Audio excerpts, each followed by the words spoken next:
minds to put their ideas together and have the government the humility and the wisdom to benefit from those ideas. So let me start by saying a budget has been presented. It was based on consultation. I spent maybe hundreds of hours in talking to different stakeholders. The greatest input was sought from our industry and business, and we have tried to put together a budget that we think reflects the demands of the times, as well as to provide a framework for stabilizing the economy and then moving on to have a platform for growth. At the same time, this is a time for everybody to pitch in if we are to try and steer this country into an area of prosperity and to fulfill the aspirations of our people. Then we have to take some decisions which are tough and which demand sacrifice. The question that the fair-minded people have to ask is, are we being careful? Are we being fair in demanding the degree and the level of sacrifice? And are we also participating in that process? So I want to start by asking the question that why are we where we are? And I always say that we should look at the big facts of our country, because the interplay of politics and economics and society has created a situation which has existed in this country for many decades now. So what are some of the big facts that I, the student of Pakistan, when I look at it, I see? The first big fact is that in the 72 years that we have been fortunate to have this country, no single government, no single prime minister has ever completed his or her tenure. So we have a dysfunctionality at the heart of our national life. And I say it because it impacts upon the economy, in that the requirement of the markets and the requirements of the businessmen who take decisions is for a continuity of policies, for a predictable framework. So if we have a situation and a history of this sort, it does impact upon this very fundamental requirement. So this is the first point, and I want you to ponder over it just like I am doing, and we can have this conversation on how to actually get some of these things behind us. And perhaps we are in the process of getting this one big fact behind us. The other big fact about Pakistan is that we have never had a growth trend that has lasted more than 4 years.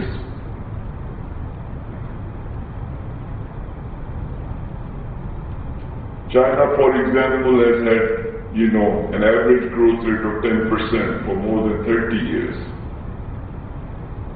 But here in our country, we have never ever had a growth trend that has lasted beyond 4. So why do these growth spurts fizzle out? And how can we make these growth spurts get converted into long-term economic trends? This is the question I want to pose, because in the 60s, perhaps in the 80s, maybe in the 2000s, we had a period, short periods, where the growth rates were beginning to look attractive, but they fizzled out. And that is why we have a very checkered history of going to the IMF and being always in a position of recovering from one or the other sort of a crisis. And as a result, we have failed because we've not had the growth trends for a long period of time consecutively. We have not been able to deliver the kind of prosperity that our people aspire for. So the third thing is that we don't like to do business with others. This, in my view, is the third big fact about Pakistan. And you as advisors to the business community and my colleagues who are here and in Karachi and Lahore who are big businesses have to begin to ask and answer this question. Why is it that we never like to do business with others? The big lesson of history is that if you want to develop, you must sell your products to others. But here in our country, no matter who is in government, whether it's the military or the civilians, whether it's one party or the other, whether it's one decade or the other, somehow we never can export our products to others, and we cannot attract others to come and do business with us here. And nobody has done it alone. In the history of the world, we cannot find any example where countries have developed on their own.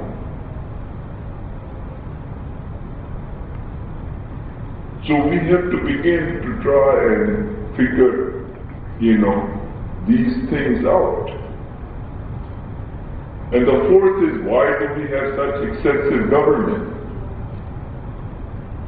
In every facet of our life, in every part of our economy, and why are we unable to somehow contain the government to what it is required to do, which is to make policies, which is to regulate, which is to provide national defense and judiciary and police services and provide basic law and order, and do not get into the business of running business. So I want to start by that, by thinking about what is it about us that we have to try as a country to come together and begin to answer. Because the way forward cannot come out of a bad diagnosis.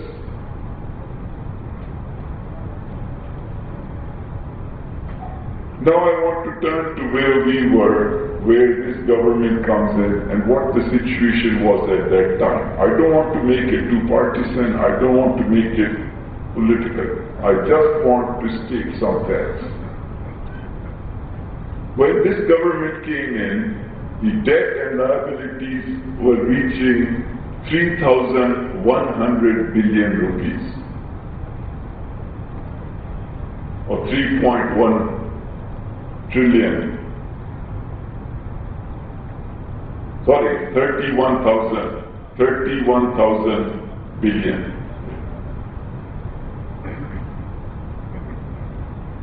And a component of that was the export, was the foreign component was $97 billion.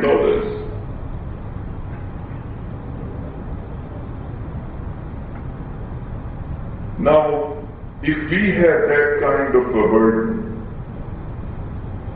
and what had happened to our exports, well, they had not risen at all in 5 years.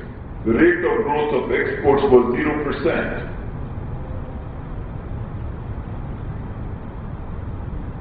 And there was a determination to keep the currency overvalued. And tens of billions of dollars of our national reserves were blown to keep that currency artificially overvalued, which made imports very cheap. And as a result, we had 0% growth in exports, a massive, inflow of imports, and a trade deficit of $32 billion, and a current account deficit of $20 billion. So on the one hand, you are required to pay 2,000 billion just for the interest, and you have basically no exports to pay from.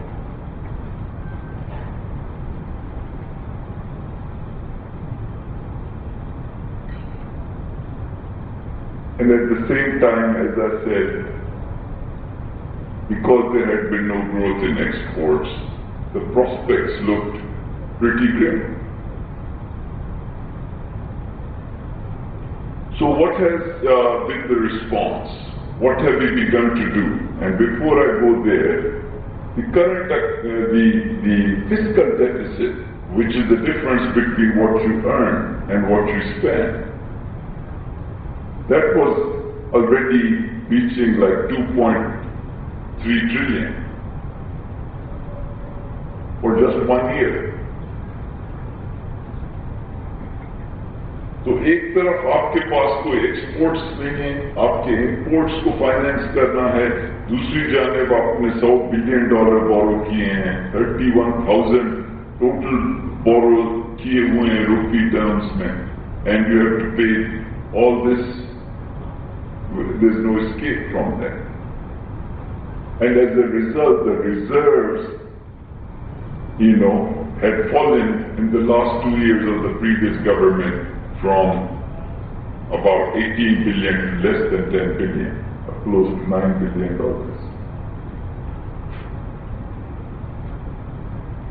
तो अब करना क्या है? पहली चीज तो ये है कि we must begin to stabilize the economy and tackle the immediate threats. Because you cannot talk of high growth and you cannot use these fancy terms of multipliers and all that when you are facing a very grim situation. And also on growth, let me tell you, there are different types of growth. It's not just the growth rate, it's the quality of the growth. It's the inclusiveness in the growth process. It's a question of who is benefiting and who is not from growth. We had growth in the 60s, but this cost us our country because many people felt excluded from it. If we have a growth, we have to ask you, where is the growth coming from? देखिए growth के जो parameters होते हैं इस consumption and investment and exports.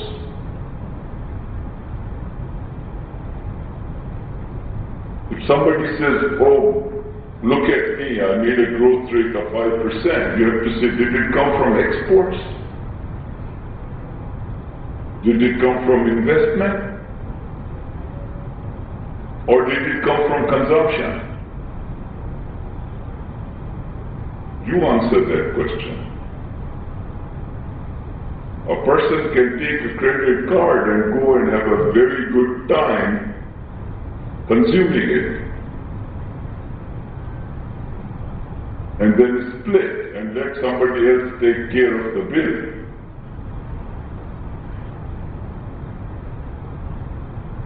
And boast about what a high level of consumption I had. So it's very important that when we talk of growth, it's not in a very simple, unidimensional way. That we begin to ask the question that, yes, what sort of a growth do we want? In which a large number of people participate, and if yes, how? So what I'm saying is that the immediate goal is to stabilize, which means what? Which means that we have to tackle the external threat and the fiscal threat. तो उसके लिए क्या किया गया external threat के लिए? First, resources were mobilized from friendly countries, $9.2 billion. deferred oil payment facility was sought from Saudi Arabia for $3.2 billion, from Islamic Development Bank for $1.1 billion. Import duties were put to curtail imports. The export sector was subsidized with lower electricity prices, lower gas prices, lower subsidy on loans. All this happened. And as a result, the current account deficit was brought down by about $7 billion. At the same time, we chose to go to the IMF. Why are we going to the IMF? We are going to the IMF because the $6 billion partnership we hope to have with them is at a rate of interest which is lower than what we get if we borrow from commercial markets. The second reason is because we want to trigger a follow-on effect from other international agencies to give us additional financing, and I will share with you an important development on that front that has taken place today. So we hope to lock in more than $3 to $4 billion on that. And because we want to tell the world that we are ready to take the tough decisions, that we are ready for imposing discipline upon ourselves, कि हम अपनी हैसियत के साथ चलना चाहते हैं।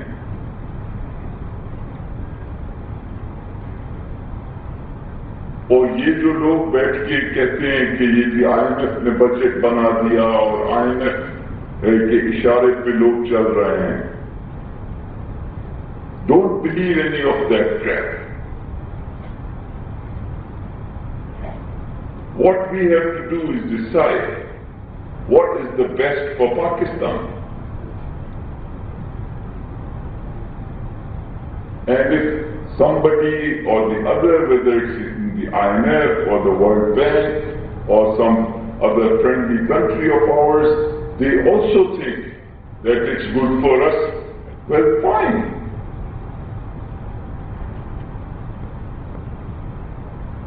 क्या हमें फिस्कल डिसिप्लिन नहीं करना चाहिए? क्या हमें रेवेन्यू मोबिलाइज नहीं करना चाहिए? क्या हमें हार्ड डिसीजंस नहीं लेनी चाहिए on the provision of subsidies? तो इसमें क्या किसी को दिक्कत हो रही है?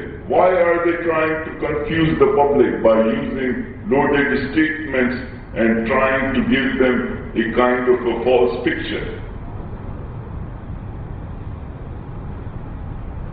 If they have an alternative model in which you don't mobilize revenues, in which you don't take tough decisions, in which you don't stabilize the economy, in which you don't try to restrict imports, in which you don't subsidize exports, then let them come out and share that.